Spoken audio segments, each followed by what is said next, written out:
Hi, hello to all of you. For those of you abroad, Chodesh Tov, you should have a good new month. We just started one today. I'm pleased to be able to share with you, and I will try to do so. They tell me that I'm not supposed to start with an apology ever, but I sort of apologize for other people here. The limit of 25 minutes is tragically short. I almost never teach without real interchange with students and questions and answers.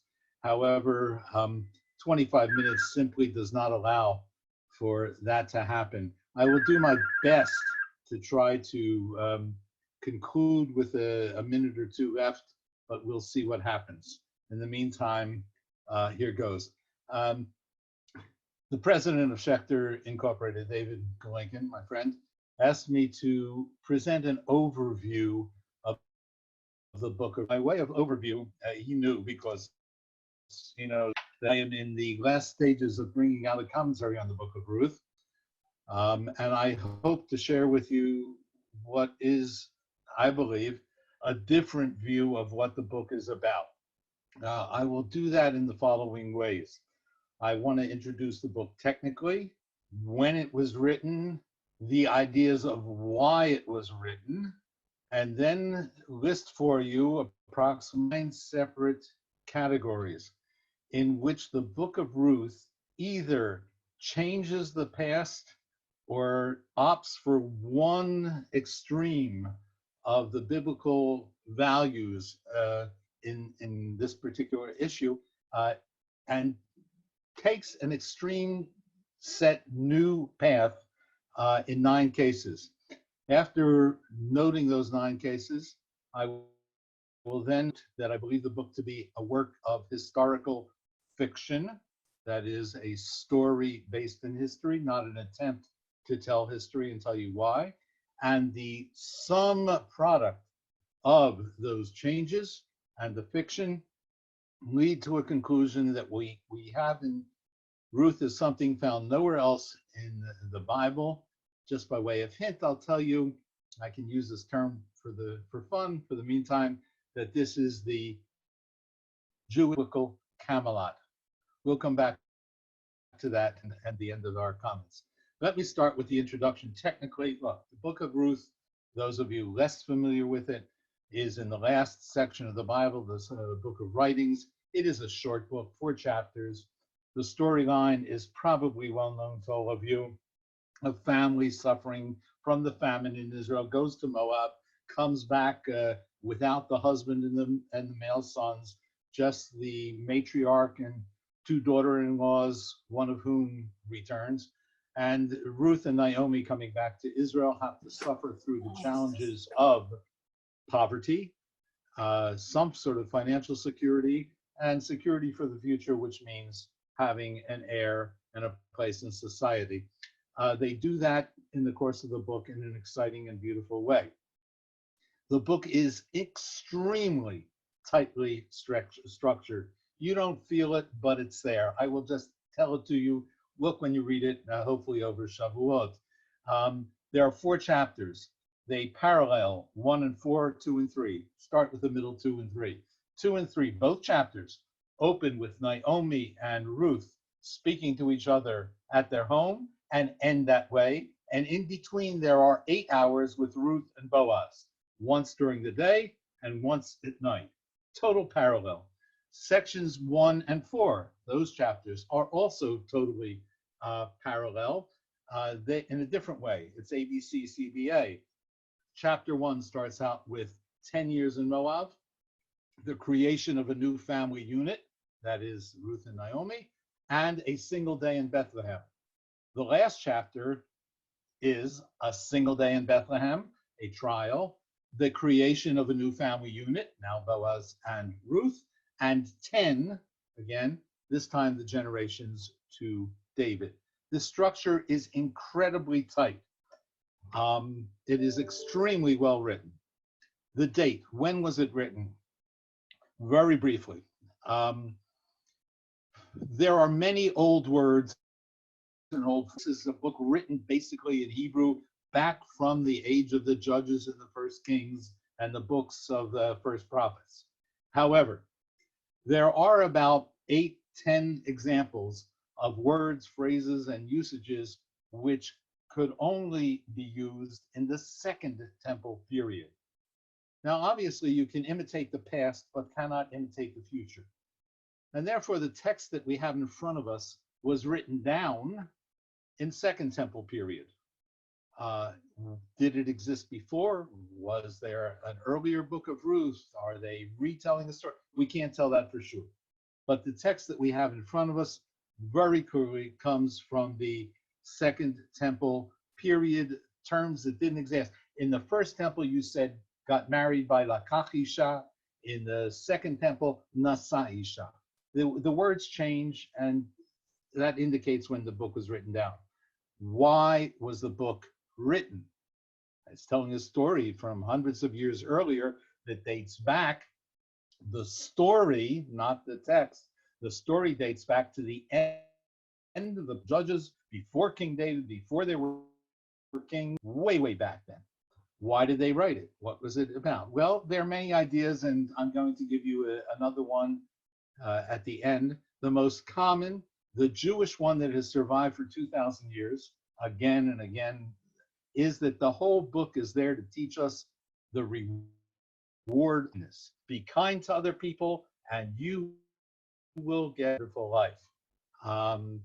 The modern schools of thought in academia, well, there are two basic approaches. There are more than one. One is that this is to build up the background, the pedigree of King David, who of course was extremely important and became the picture of what the Messiah would be, because his background was not good. We'll come back to that later.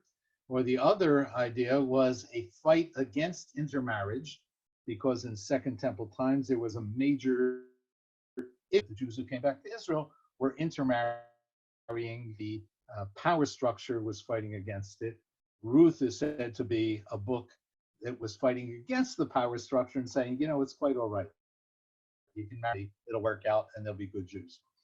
Those are the background. Now let's get to the book. What I'm trying to show you in the next paragraphs will be that the Book of Ruth tries to rewrite Jewish history, not by contradicting it, never, but by either providing another edition that contradicts what came before, or by going to one extreme of a range of opinions.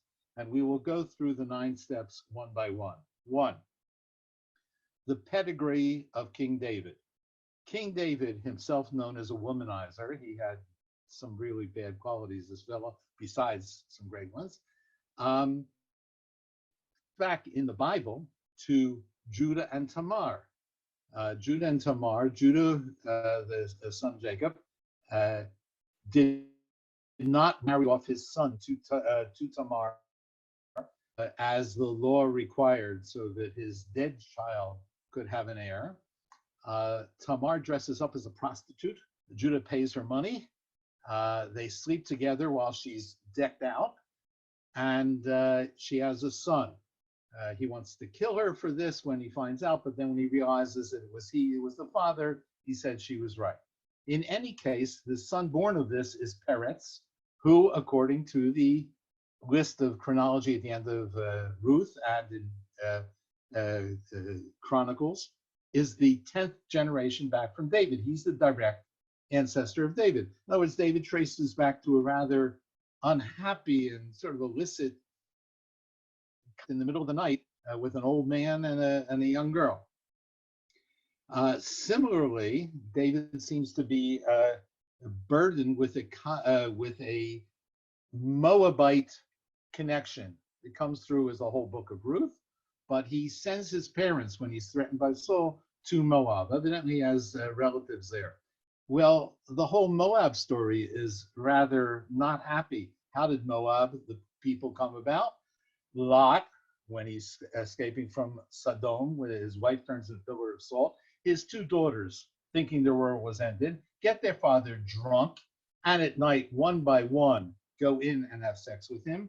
And one of the males born from this is Moab, who is the eponymous, the founder of the people of Moab. Once again, from two sides, David comes from really not happy things. An older man with a younger woman that he shouldn't be sleeping with, and out of all this comes David.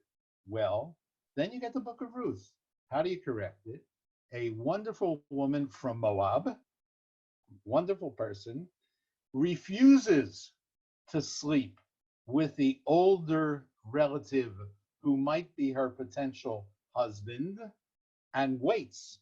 They go to court, the court rules in their favor, and then they get married.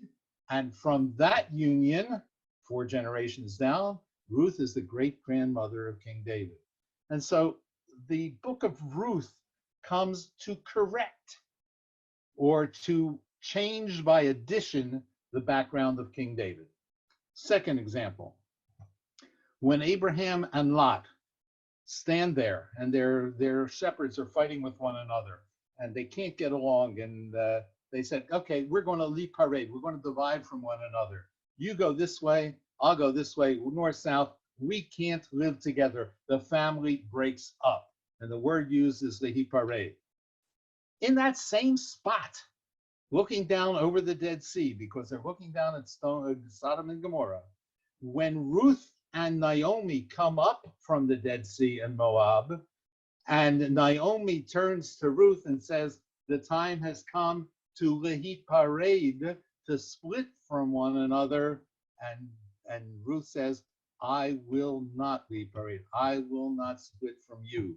The Bible, which did not like the family splitting up, reunites them and corrects by addition the unfortunate history.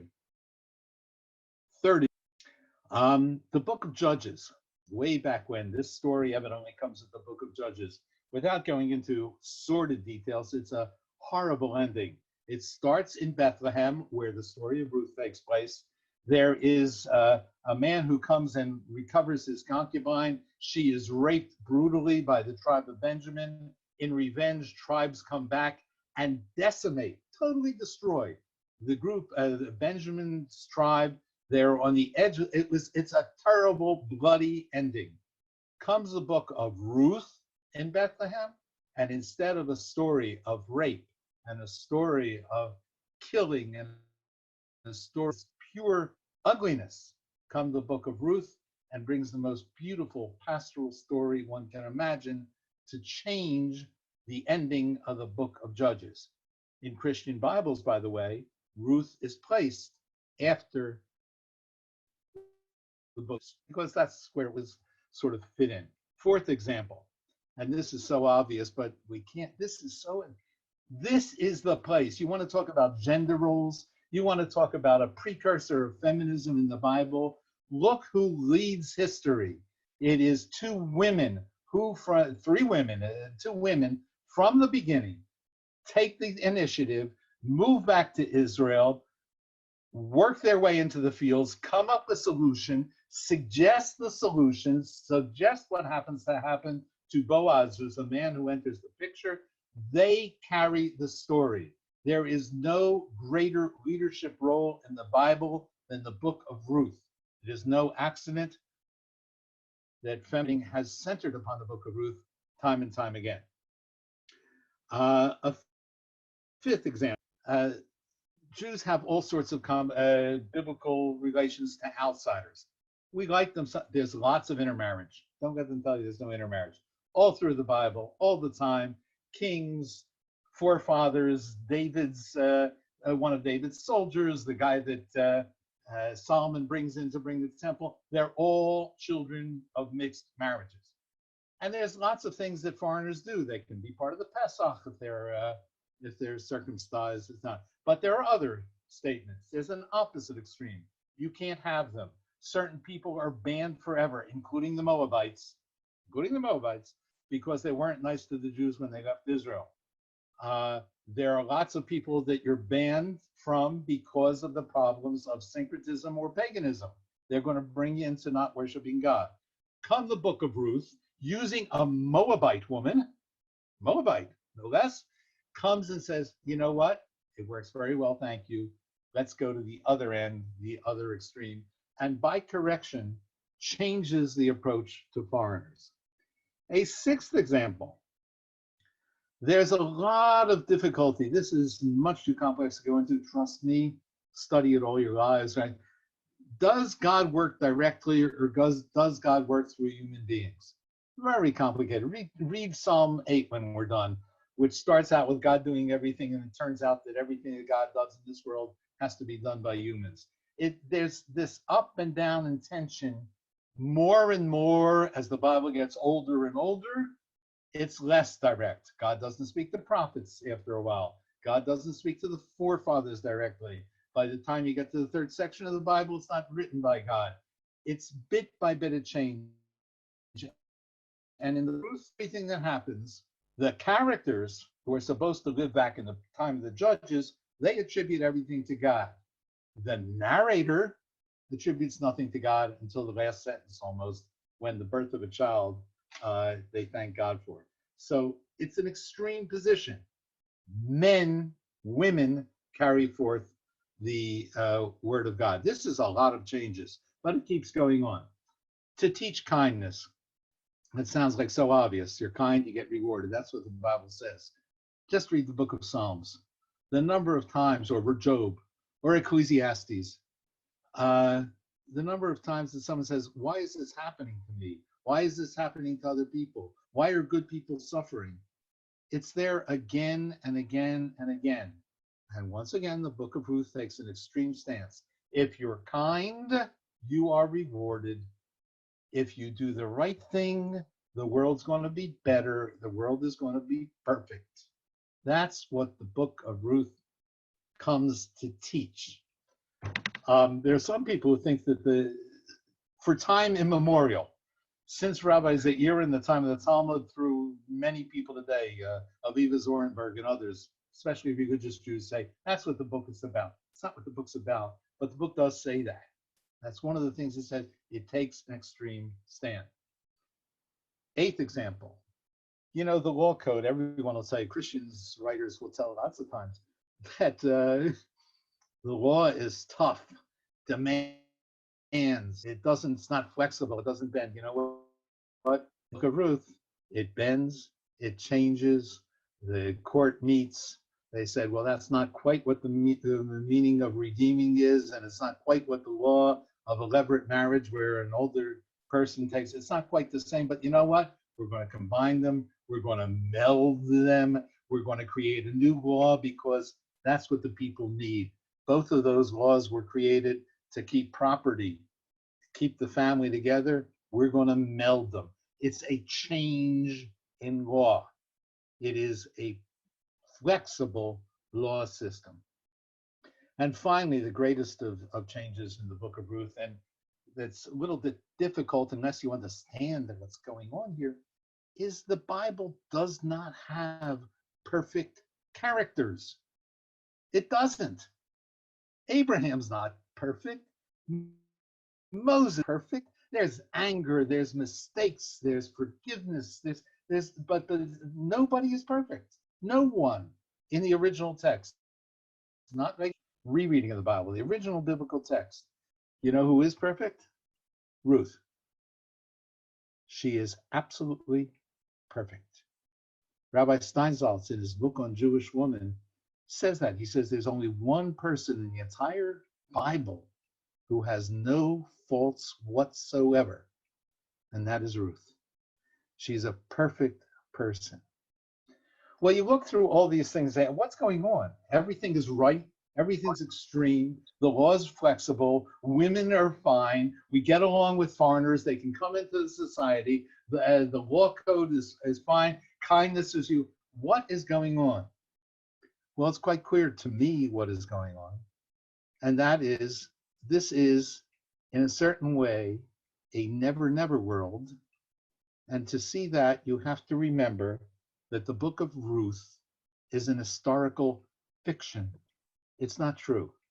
From the very first point, when the two sons of Elimelech are named Machlon and Kilion, approximately dead and dying, or terminal and on the way out, those weren't the names you give your kids.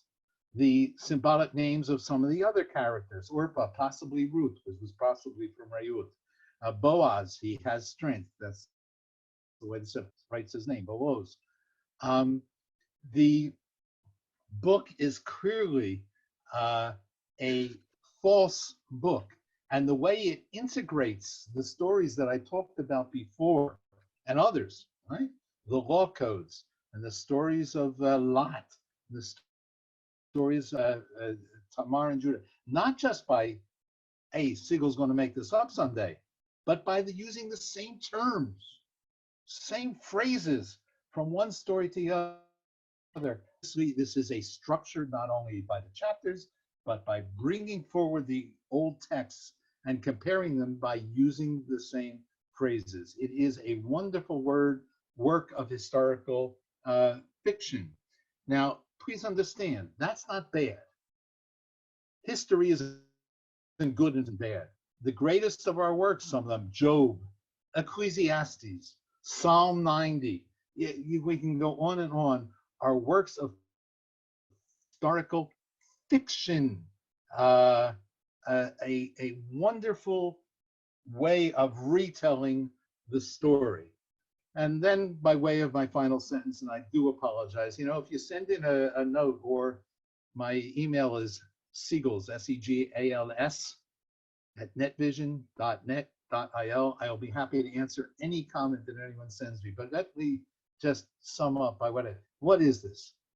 Societies can use and need a moment of perfection, a moment when they say, wouldn't it be wonderful if the world was like this? Each society will develop its own. Chivalry in England will develop Camelot. The need for harmony in Tibet develop what we call Shangri-La, Shambhala, a perfect society. Greek society will develop Arcadia, where men and God get along in perfect harmony. The idea that there was a moment, even if it's fleeting, even if women don't remain the women, and we still don't get along with other people, and the law isn't quite as flexible, but for a minute it was there. There was a moment of perfection, a moment when we can look back and say, oh my God, it's there.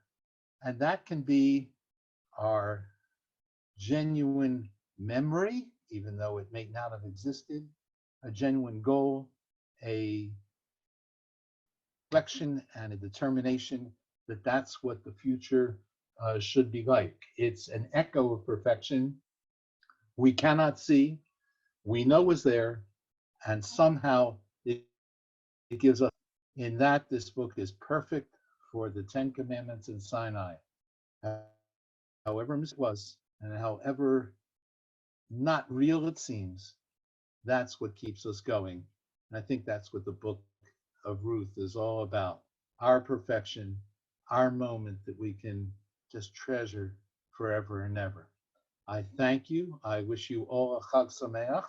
Again, for those still in Chutzlaretz, a Chodesh Tov as well at this point.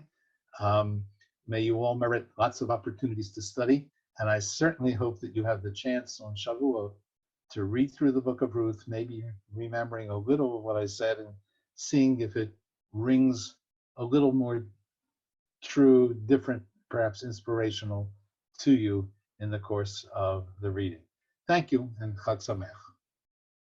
Benjy, thank you very much for this lecture. I have to say that you've done marvelously well with a limit of 25 minutes.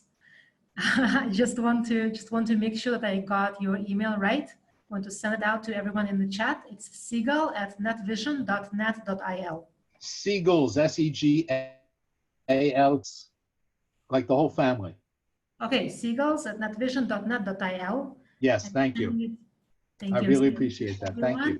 And so you will receive any questions connected to the Absolutely, I promise to answer. At this email address. Okay, promise to answer. And one more advertisement. Schechter will bring out this commentary soon. It was supposed to be out for Shavuot as a victim of Corona, but some fine day, if you'd like to, all of this is going to be detailed in a book. Wonderful. Thank you very much. We're going to go on a short break. of 10 minutes. And then we're going to move on to our next lecture by Naomi Cohen-Sentner, The Relation at Sinai in Ancient and Modern Jewish Music. Thank you very much.